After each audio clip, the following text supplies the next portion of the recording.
What's the meaning of American cheese?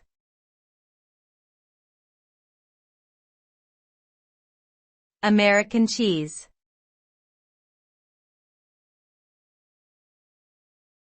American cheese.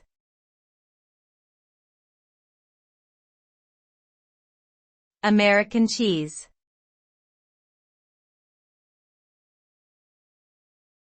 American cheese.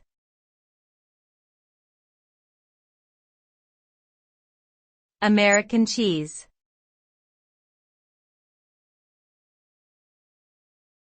American cheese refers to a type of processed cheese made from a combination of cheese, milk, and other ingredients such as emulsifiers. It is commonly used in fast food chains and often has a mild flavor and smooth texture. The cheese is popular in the United States, but is not recognized as an official cheese variety by the U.S. government due to its artificial ingredients. American cheese is a versatile ingredient that can be used in a variety of dishes, such as sandwiches, burgers, and macaroni and cheese.